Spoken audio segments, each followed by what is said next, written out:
everyone. So my name is Lami Gidado, and in this video we'll be talking about stories.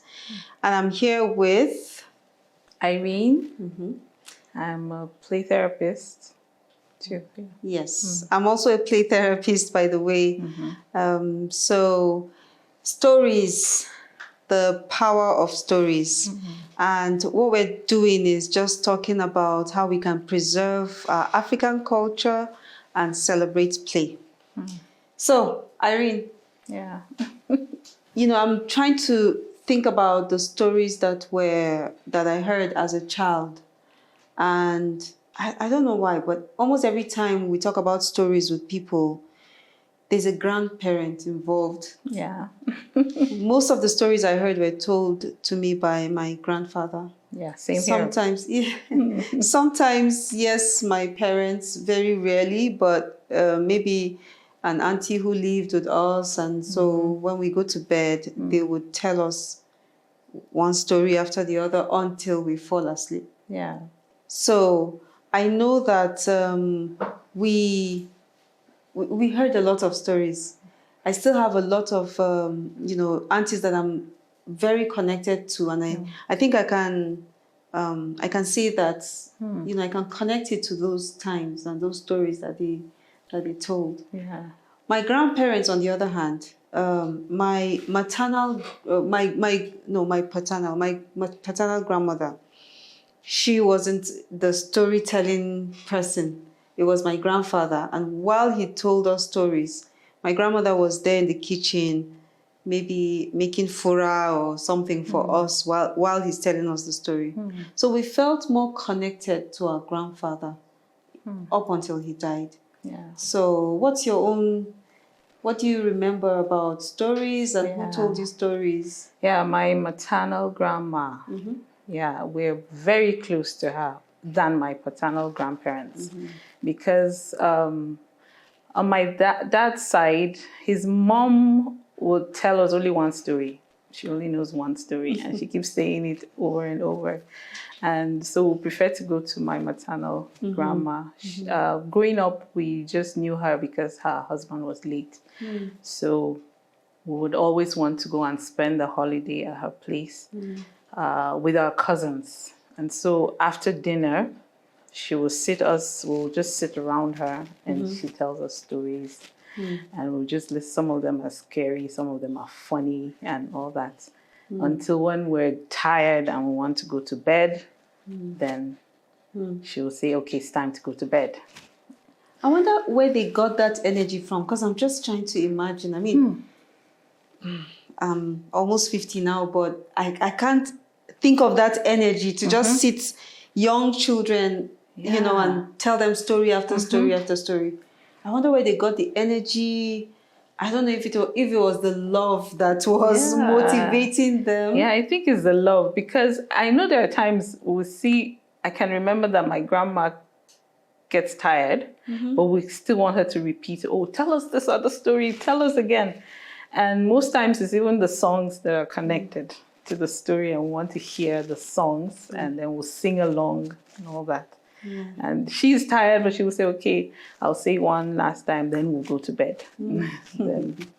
Yes, there was always that one last, one last one. Yeah. So before we talk about the therapeutic benefits of stories, can you think of a short story, like a story that your grandmother told you? Can you share something? Yeah. There's this song. I can't remember most of the stories, but okay, let me start with one other one that, I'll just summarize it, about a young pretty girl who knew she was so beautiful and she didn't like all the men in the village. They were all coming to ask her hand in marriage and she would refuse, until a stranger came and I think swept her off her feet. And she married him, and he was like, I'm going back to my village. So she was going with him. On the way, they were going in the bush. Somebody would stop him, give me back my arm. and then he'll take off the arm and give. So so we're thinking, take off your arm, Yes. And so at the end of the day, we're thinking of a headless creature, kind of, And she was scared and screaming and all alone in the bush. And then so my grandma would say, okay, the moral of the story is don't look down on people, So I can always remember that. Then there was one about the spider. She used to say the stories in Hausa. So the reason why I remember this is because there's a song to it. And this spider is called Gizo. He has a wife called Koki. And then his friend is Domo. And Domo, I think, is a giraffe or something. Okay. Yes. So Gizo is spider. Yes. And what was the other one you said? His wife is but they call her Koki. Okay. Yes, that's her name. Yeah. So I think Gizo cheated Damo, ate Damo's food or something like that. And so Damo wanted to teach him a lesson. So he made his wife prepare something, a delicacy. She prepared him, actually. She cooked him and prepared it like a delicacy and gave Gizo to eat. And then so Gizo ate it. Yeah. And so I think at night the thing started disturbing Gizo and he had stomach ache. So they needed to go and see a specialist. They said Duba, like somebody like a doctor. So on the way, Gizo and his wife were heading to see Duba, and so a bird started singing by the river and said, Keiko ki inazaki. Then she said, Zani garin Duba da Gizo. Then the bird will say, Inkin je ki cewa Gizo ya ci da mu ba zai yi rai ba. So that means he ate his friend and he's going to die. So that's all I remember about the story. But I know the moral of the story is don't cheat on your friends. Yes. Yes. And it's interesting because Gizo, you said, is a spider. Yes. And Domo is... I think I can't remember. Is it an antelope or a giraffe? Something like that. Whether it's an antelope or a giraffe, it's much more bigger than the spider. Yes. And the spider eats that. Yeah. It's interesting. I mean, you can use your imagination with stories. Yes. And interestingly, some of those stories, they just made them up. Yeah, they made them up. Like they just, they just made them up there. There are some that I think the first one you told, I've heard it before, but not this second one. But you said that she would tell you those stories in Hausa. Yes. So it was another way of passing on language. Yeah. Of teaching young children language. Yes. Because I can imagine that even if you don't, you don't understand the language, just sitting down around your grandma was motivation enough, right? And you sit down there and you're hearing the words and you're learning language from that. Yeah. Yeah. So that's interesting. So let's talk about, what do you think the benefits of hearing those stories from your grandma? What do you think the benefits were? I think the connection we had with her, and she's still alive, and we love to go around her. Yes. You still do? Yeah, we do. And her home up till today is like a connecting point for the whole family. Because everybody, including my mom and her siblings, she used to tell them stories before us, the grandchildren. So the whole family revolves around her. That's interesting. Yes. And I'll say in those days, we had TVs in our home, but she didn't have TV. But we would love to spend the whole holiday at her place. So there was this entertainment and at night, Something to look forward to. Yes. You knew that was coming. It's interesting. Like, yes. because I have parents who are like, "Oh, you know, if we don't switch on the TV, then what? Like, you know, they can't think of anything else that the family can do together, you know." But even growing up as well, going to the village, my grandfather too had I think he was one of the few people in the village that had a TV, but it was hardly switched on as well. I mean, electricity was very scarce at that time. Yeah. But the stories were something that we also looked forward to. And then, of course, the connection with your cousins and everything. So families can use it to create bond, right? Yes. Of course, therapists also can use it in the play therapy room. But you also mentioned morals. Yes. That there was a moral of the story. So your grandmother would tell you the story and she would tell you the moral of the story. So another way of teaching children good morals. Good morals, yes. And even anti-social, you know, to take away antisocial behavior. Right. Yes. You remember the first story said, do not look down on people. Exactly. Yes. Exactly. Yes. Yes. We heard a lot of those stories.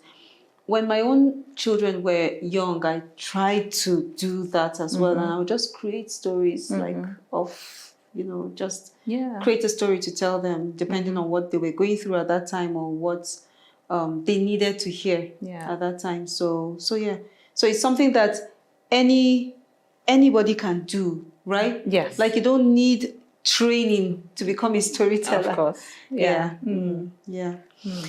Are there other benefits that you can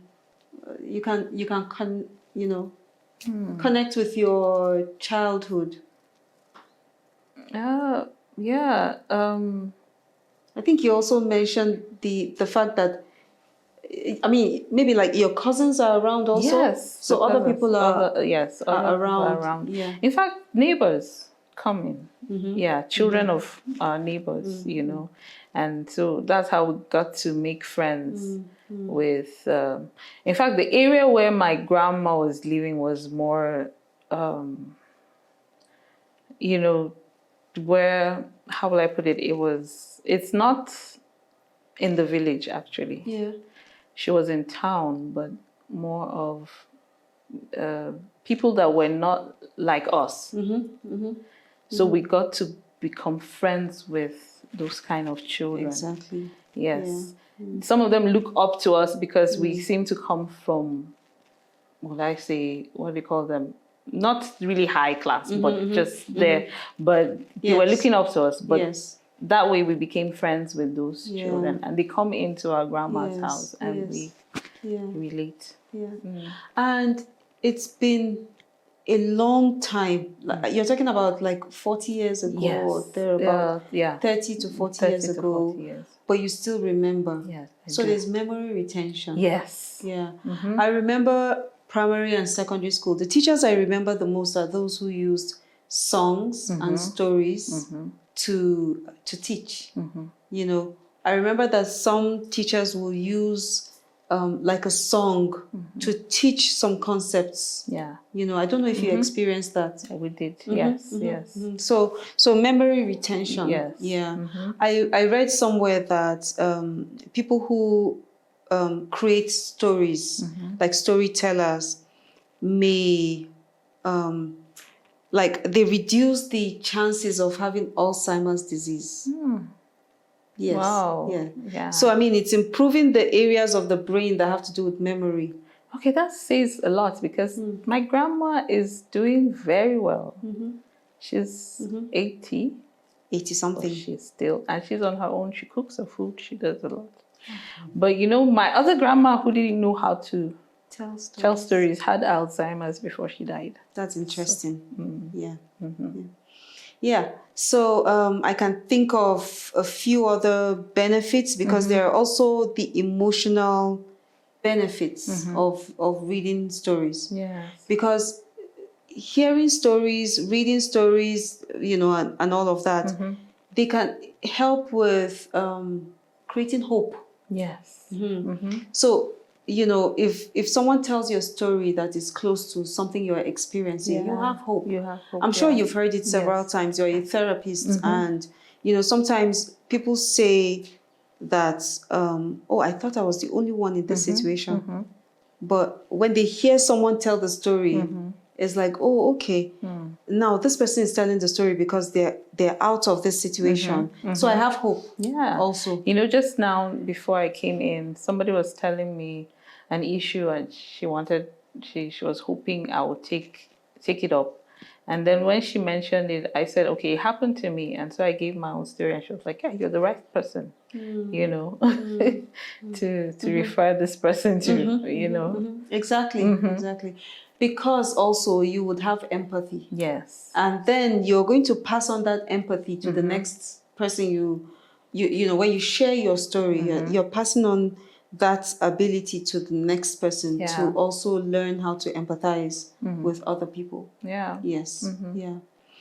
You know, recently, one of my sons dealing with something shared with me, and I had to go back to. I said to him that I have experienced it also, and he was surprised. And I told him what my mom told me at that time, and she used the story to encourage me, and I think that sort of just helped my self-esteem. It really boosted my self-esteem. So I think stories also help with self-esteem, Yes. self-worth. So, yeah. Yes, all of those. Yeah. Okay, so for you now, I'm talking to a therapist. Yeah. You're a child-centered play therapist. Have you used it in any way? I know you're also a social worker. Yeah. So have you used stories with children that you work with? Yeah. And how? Yeah. I was in school one day, and I was talking about something traumatizing, you know, a story. And this student said she wanted to see me. In fact, she didn't just say, I want to see you. She just said, that happened to me. So I said, okay, can we talk about it? Because it was in a group. So that was how we were able to talk about it. And I helped her with that. Right. Yes. Yeah. Yeah. Sharing experiences, even of other people that have had that kind of experience, Yes. you know, can really help. Like I tell people who have children with dyslexia, tell your child about Albert Einstein. Tell your child about Richard Branson. Tell your child about Elon Musk. Yeah. You know, they all are dyslexics and they are very successful. You know, it just help them to feel better about themselves. Yeah. Yeah. So, yeah. Is there anything else you would like to share about stories? Or any thoughts? Yeah, I just know stories are fun. And yeah, that's why a lot of people like to watch movies, because it tells stories. Yes. So stories are That's a good fun. one. They help you pass time and makes you relax. For me, actually, I love drama. Anything that tells stories, it helps me to relax. At the end of the day, one of the things I do a lot is when I want to relax, I watch a movie. Yeah. Yeah. So, yeah. So stories are relaxing too. I've been watching Friends like a marathon every evening. Yeah. You know, like I can't wait. I just keep going until I fall asleep. Yeah, so yeah, they tell stories, and yeah, it's interesting that you put it that way. And when you said that, I think of music as well. Yes. You know, the lyrics, they're also telling a story. Yes, they do. And that's why we find songs that connect with us, that we connect with, right? Yeah. So thank you. Before we go, I just want to talk about books a little, because storybooks also, they're stories, of course. Yes. And so for play therapists, picking the you know, like appropriate books in the play therapy room can also be helpful. Yes. I'm still looking around for books that are very African. This is not written by an African, but then I like it because you know, a child can come and see that they can identify with this Yeah, the skin color. The skin color. Yeah. And the hair. You know.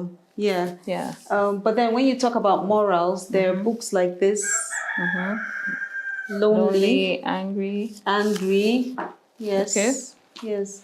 And this one says missing mom. Okay. And I've used it in play therapy with a child who lost her mom, you know, and was grieving. Yeah. So she used this book, and there's another book called Mommy and Me. Okay. And every single session she comes for play therapy, she will pick those two books and ask me to read to her. So she was dealing with grief and learning how to just, deal with the loss of her mom with those books. So books can be healing. Yes. Yeah, they have therapeutic powers. Yeah.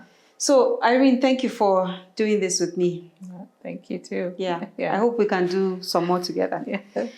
So thank you everyone for watching, and see you in the next video.